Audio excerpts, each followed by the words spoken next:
Vamos ver agora o que que é o time to value de um produto ou de uma empresa. Time to value, por definição, a tradução é o tempo até que o meu cliente perceba o valor que eu estou entregando, tá? Então, obviamente, a gente está já falando de uma fase em que o meu potencial cliente, o meu prospect já se torna um cliente. Eu assinei o contrato, né? Estou começando a entregar o meu serviço ou o meu produto, seja o que for, porque o comercial foi bom a convencer o cliente a comprar da gente, né? Então ele assinou o contrato, a gente começou o nosso trabalho.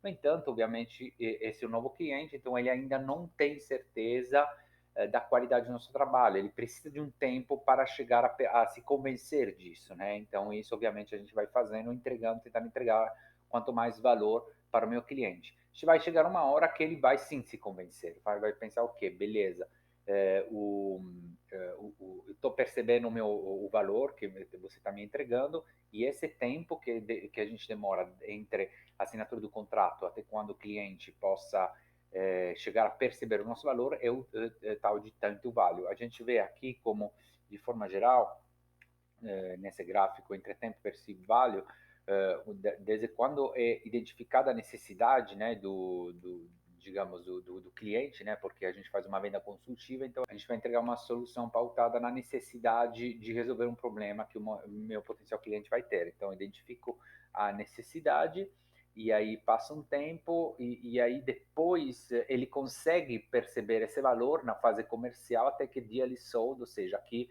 o contrato é vendido, né? Então é feito o contrato, é assinado, e aí começa a ter meio que uma queda, até porque no começo tem toda aquela parte de configuração de projeto, e aí às vezes tem um atraso, ou às vezes tem um cliente que possa ter uma expectativa de um retorno imediato, né? Ah, por exemplo, eu fechei um contrato para geração de novos clientes, eu quero os clientes já amanhã, só que tem toda aquela parte de planejamento, e planejamento às vezes pode ter uma percepção de ser muito teórico, né? Até por isso que a gente precisa evitar o overplanning. Tudo que a gente mostrar para o cliente na fase de planejamento tem que ser sempre atrelado a qual é o objetivo daquela coisa que a gente está fazendo. A gente está fazendo essa análise do ICP, essa análise do buyer persona, essa análise da necessidade, por quê? Por como é que a gente vai usar esse dado.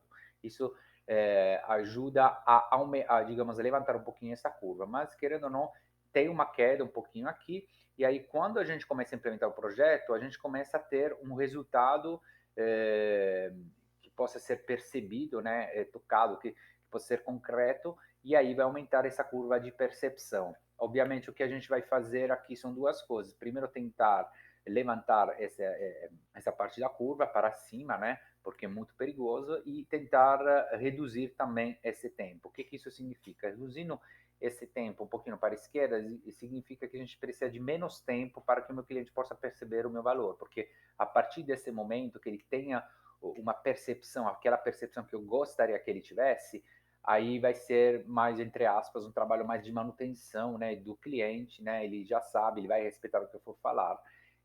E aqui é onde tem um maior risco de evasão, o churn que a gente fala. O que isso seria? Significa que o cliente sai da empresa. Então, se o seu cliente, digamos, mesmo depois de fechar o contrato, não chega em um tempo razoável a perceber o valor do seu contrato, do seu serviço, ele vai sair, né? Aí tem que a gente tem o tal de evasão. Então, para reduzir ao mínimo a nossa evasão, a gente tem que tentar encurtar um pouquinho esse tempo, né? Fazer com que ele chegue a esse momento quanto mais cedo e aumentar, levantar, digamos, esse buraquinho aqui. Como é que a gente faz isso? Obviamente, aqui entra a questão do atendimento ao cliente. Nesse momento, a gente tem que dar o maior esforço de atendimento, né? Disponibilidade. E é interessante definir, estimar digamos, essa curva na hora do planejamento de marketing e comercial. Por quê? Porque a gente pode até usar essa conversa na hora da apresentação comercial. Provavelmente o nosso cliente vai perguntar, ou o nosso prospect vai perguntar, tá, tudo bem, quanto tempo eu vou receber, começar a ter os meus resultados? Uma pergunta dessa, podemos traduzi-la em quanto tempo eu vou conseguir ver o seu resultado, porque mesmo que a empresa queira novos clientes, ele vai entender o processo, como está indo o trend, né? independente dos resultados, dependendo da firmeza com que você apresenta o projeto. Então, uma coisa é falar, durante a fase comercial, você vai demorar, sei lá, 12 meses para receber o primeiro cliente. Obviamente, ele vai falar, pô, 12 meses, vou ficar com você pagando 12 meses para receber o primeiro cliente. Outra coisa é dar uma expectativa que possa ser concreta e ao longo do projeto ele vai entender realmente que sejam esses 12, esses 6, sejam quais forem esses tempos, né? Ele vai entender mais da viabilidade desse tempo que a gente for propor. Se a gente for propor um tempo muito amplo, 12 meses, então a gente já sabe a reação que ele vai ter. Então é bom fazer essa, e aí talvez essa aqui não seja uma pegada comercial interessante, ou às vezes o produto não é viável, não tem uma viabilidade de venda para novo cliente de 12 meses, talvez seja um produto de 12 meses de time to value seja mais vendável para clientes que já estão dentro de casa, que vai entender. Então, talvez para clientes novos seja mais interessante vender produtos com time to value reduzido, mesmo mais básico, sei lá, de 2, 3 meses, no nosso exemplo.